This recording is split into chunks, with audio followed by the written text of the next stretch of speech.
Hi class, this is your instructor, Mrs. Kolerick, and today we're going to take a look at some of the highlights out of Chapter 8, which covers accounting for purchases, accounts payable, and cash payments.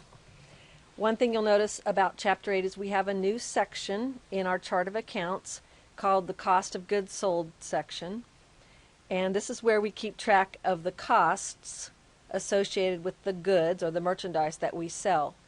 And we have some new accounts.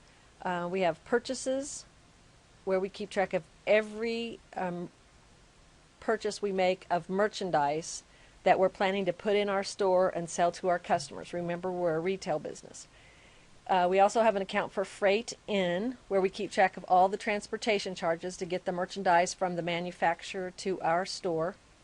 And then we also have a contra cost of goods sold account, which is called Purchase, Returns, and Allowances. And we use that account whenever we buy merchandise. It gets delivered to us, and for whatever reason, either we're not happy with it, or it's damaged and we need to return it, or get an allowance for it. So we'll keep track of those transactions there. So those are the new accounts. And by the way, the cost of goods sold section, it usually sits right above the expense section in the chart of accounts, because these are expenses, but we separate out the expenses that are associated with just the merchandise that we're putting in our store for resale to our customers. Something else in this chapter involves credit terms, because every time we buy merchandise from one of our vendors, we are issued credit terms, and each company, decides what credit terms we're going to have. But no matter what the situation is, the invoice date and the credit terms determine when the payment is due, when we owe, or when we have to pay, for the merchandise that we bought. A couple examples, they give one net 30 or N/30. You'll see those credit terms. That just means net 30 days. Payment is due in full in 30 days after the invoice date. So whatever date is typed on the invoice, you have 30 days to get your payment in. Another one you'll see is net 10 end of month. Payment is due in full 10 days after the end of the month in which the invoice was issued. So say, for example, I have a due date, or I have an invoice date of January 10. I go to the end of the month, January 31st, and my payment is due 10 days after that. So February 10th is when my payment is due for that merchandise. Another one you'll see is 2/10 net 30. If payment is made in 10 days of the invoice date, the customer can take a 2% discount. Otherwise, payment is due in 30 days, and the 2% discount is called a cash discount to encourage quick payment by customers. So if we, for instance, received an invoice dated, I'll go with January 10th again, with credit terms of 2/10 net 30, if we pay before January 20, 10 days after the date of the invoice, we can actually take 2% off the total of our bill and take advantage of that early payment discount, basically. And it's kind of a win-win situation, because we get to take a discount, we get to buy our merchandise for a little less than we originally agreed to, and the vendor that we're sending our payment to gets their cash quicker. So that's how that works. Another topic in this chapter is the accounts payable ledger. It's a subsidiary ledger, similar to the accounts receivable ledger that we had last chapter. And what we'll have in the accounts payable ledger is visualize a sheet for every single vendor, every person or every company that we buy from and charge with. We'll have a separate page for each one of them. So every time we buy more merchandise, we're going to credit our accounts payable subsidiary ledger, and every time we pay off one of our debts, we're going to debit the accounts payable subsidiary ledger for whichever company we bought from. So that's something new. And then at the end of the month, usually we prepare a schedule of accounts payable, which just lists every company we owe money to and how much we owe. And if we totaled up that list, the total of accounts payable, the money that we owe to the various vendors, should match what's in the general ledger in the accounts payable account. Okay. Next, what we're going to do is just take a look at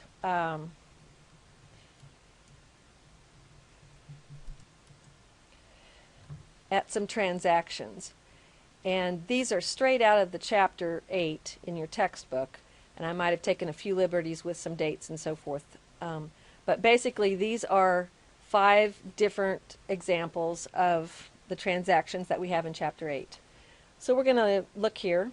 Max Out Sporting Goods received merchandise costing $3,000 from Modern Sportsman on January 10th. We were issued invoice 880, and we had credit terms of 210 net 30 with freight charges of $200 paid by Modern Sportsman and added to our invoice. Record the purchase in the General Journal. So I'm going to go over here to an Excel worksheet, and we're going to record that journal entry. Now, we bought merchandise, so we're going to, on January 10th, I've already filled in the date here, on January 10th, we're going to debit the purchases account.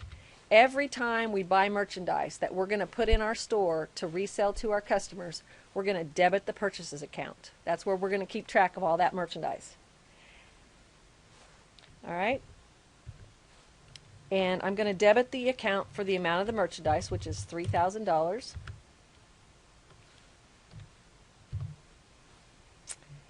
And I'm going to credit, whoops, I'm not going to credit, I'm going to debit freight in, which is the account where we keep track of the freight charges. And we're going to debit it for $200. And then I'm going to credit accounts payable because we've incurred a debt. I'm going to put a slash with the name of the company we bought from, Modern Sportsman. And I'm going to credit that for $3,200. All right, and then I'm going to indent a little bit more and just do a description. I'm going to put invoice number 880 and credit terms 210 net 30, just for reference. All right, so that's our first transaction. We bought some merchandise, $3,000 worth of merchandise. We had freight charges of $200, and we owe a total of $3,200 to Modern Sportsman. All right, let's go back here and look at the second transaction. Max Out Sporting Goods received merchandise for $4,760 from Modern Sportsman on January 15. They issued us invoice 1100 with freight charges of $360 paid by Modern Sportsman and added to the invoice. So let's go record that transaction. It's on January 15th, so I'm going to put in the 15th. And this transaction is going to look just like the last one. I bought merchandise, so I'm going to debit the purchases account for the amount of the merchandise, $4,760. I'm going to debit freight in for the cost that it took to ship the merchandise to our store, $360. And then I'm going to credit accounts payable / Modern Sportsman for the total that I owe, which is going to be $5,120. And a little description, I'm going to say invoice number 1100, and my little scenario didn't give me credit terms, but I'm guessing they're the same as they were before. Okay, so that's my second transaction.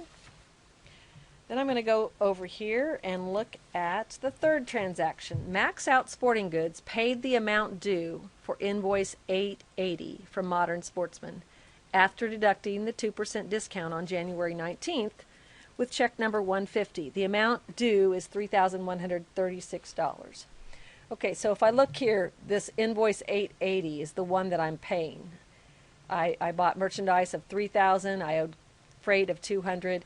But I had credit terms of 210 net 30. So we're going to take advantage of those credit terms and pay within our 10-day time frame. So I'm going to put the 19th. So you notice that we bought these, the invoice was dated January 10, and now we're paying on January 19th, so 9 days later. We actually have to get our payment to them in 1 day. All right, I wrote a check to pay for that invoice. So this time I'm debiting accounts payable because I'm paying off a debt. I'm going to put a slash and put Modern Sportsman. And I'm going to take the full amount off the books. I owed $3,200 to Modern Sportsman. So I'm going to debit now $3,200 to make sure the full amount comes off my records. But I'm going to credit the cash account for $3,200 minus that 2% discount. So if I go out here and just do some calculations, let me just start here, equals 3,200 times 0.02, that's a 2% discount, times the 3,200. I get to deduct $64 from my bill. If I owed $3,200 and I get to subtract 64, I know I can, that's 3,136 is what I owe. So I'm going to write a check for $3,136. Now, since these don't balance, I know I have to have $64 towards something on the credit side to make my transaction balance. And what we're going to do here is credit an account called Purchase Discounts. And actually, we didn't mention this, but it is also in the cost of goods sold section. Purchase discounts is where we keep track of any amount, any discounts we get to take because we paid early, based on those credit terms that we were issued. Okay, so that's the third transaction. Let's go over here and see the fourth one. Some goods were damaged, and the supplier granted a $476 purchase allowance on Credit Memo 103, dated January 27. So I'm guessing this second transaction here, when we bought some more merchandise from Modern Sportsman, some of it came in and it was damaged. We probably called them and said, you know, this came in damaged, we could return it, but they might have just granted us. They said, if you'll keep the merchandise, we'll reduce the price by $476. So we're going to go over here and record that. That was on the 27th. Now, we're reducing what we owe. So we're going to debit accounts payable / Modern Sportsman for $476. And we're going to credit this contra cost of goods sold account called Purchase, Returns, and Allowances for $476. And we're going to keep track of any allowances we're given or any time we return merchandise in this account, so we can always look at that account to see, you know, we can make some business decisions. If we keep getting damaged merchandise from a certain vendor, maybe we want to quit using that vendor. All right, and a little description. Credit Memo 103 for damaged merchandise. I forgot to do a description here. So, well, a little description for this transaction.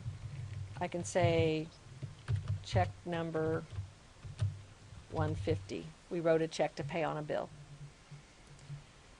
Okay, our last transaction, we'll go take a look here. Max Out Sporting Goods sends check number 153 to Modern Sportsman on January 31st to pay for the amount that they owed. Accounts payable / Modern Sportsman, because I'm paying off my debt, but we need to figure out how much I owe. So basically I need to pay for this second purchase here less the amount that they gave us as an allowance.